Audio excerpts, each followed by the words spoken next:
Good morning दोस्तों, my name is doctor Kuldeep Kumar Grover.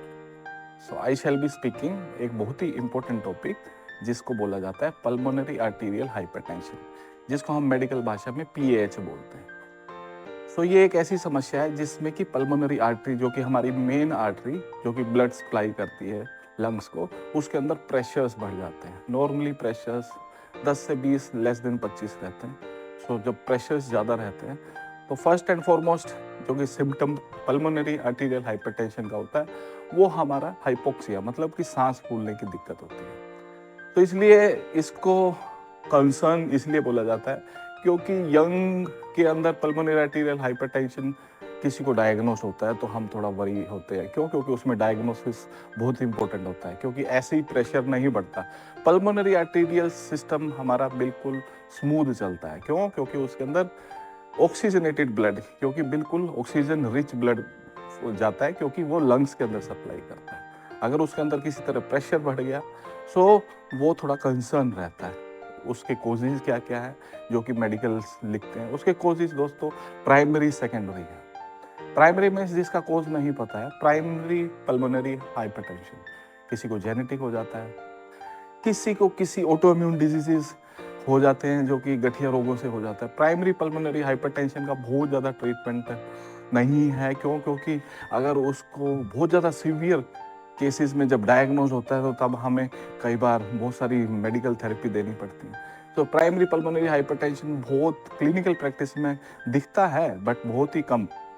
Major cases जो है सेकेंडरली, प्राइमरी तो बोल दिया था ना, हाँ। सेकेंड होता है जो कि secondary pulmonary hypertension. Secondary pulmonary hypertension जो कि सेकेंडरीली कोजिस से है, मतलब आपके हार्ट के अंदर वाल्व के अंदर प्रेशर ज़्यादा है या बैक प्रेशर ऑफ ब्लड की वजह से, हार्ट की प्रॉब्लम की वजह से आपके प्रेशर बढ़ गए। सो वो कार्डियोलॉजी की प्रॉब्लम से रिलेटेड होता है, उसी हिसाब से ट्रीटमेंट होता है। सेकेंडरली और कोशिश क्या, सिर्फ लंग की समस्याएं हैं, उसके अंदर पल्मोनरी आर्टीरियल हाइपरटेंशन जैसे सार्कोइडोसिस है, ILD है, COPD problems, chronic obstructive pulmonary diseases में हो जाता है दोस्तों। तो सेकेंडरली को भी मेडिकल और सर्जिकल थेरेपीज रहती हैं जिसकी वजह से हम ट्रीट करते हैं। मेडिकल प्रॉब्लम्स जो भी रहती हैं जो कि आपको pulmonary arterial hypertension mild moderate severe बोलते हैं। जब प्रेशर बहुत ज़्यादा है तो पेशेंट चल भी नहीं पाते, जैसे ही चलते हैं तो ऑक्सीजन डाउन होने लगता है। और सेकंड सिम्टम फिर over a period of time उनको हाथ पांव नीले पड़ने लगते हैं, खांसी रहने लगती है। सो उसका treatment first and foremost medical रहता है। मेडिकल में हम वैसो डायलेटर्स ड्रग देते हैं जिससे कि उनके प्रेशर्स थोड़े कम हों। क्यों? क्योंकि जिससे कि आप वैसो डायलेटर देंगे तो वेसल्स का डायमीटर थोड़ा इंक्रीज होगा, जिससे कि प्रेशर्स थोड़े कम होंगे वेसल्स में। मेडिकल थेरेपी दोस्तों जब काम नहीं करती तब सर्जिकल ऑप्शन उसी में आता है, जिसको chronic pulmonary hypertension related to कोई क्लोट बना है या कोई सर्जिकल ट्रीटेबल कोज है। Otherwise treatable pulmonary hypertension will be only जब होगा जब आप अर्ली डायग्नोस करते हैं, क्योंकि अर्ली डायग्नोसिस के बाद ही पल्मोनरी हाइपरटेंशन का ट्रीटमेंट है। अदरवाइज पल्मोनरी हाइपरटेंशन अगर लेट डायग्नोस्ड होता है सो क्रोनिक प्रेशर पल्मोनरी आर्टरी में ज़्यादा रहेंगे तो over a period of time heart के जो चैम्बर्स हैं वो इनलार्ज हो जाएंगे, right side heart chambers enlarge होंगे, तो जिससे कि कोर पल्मोनल राइट हार्ट फेलियर हो सकता है।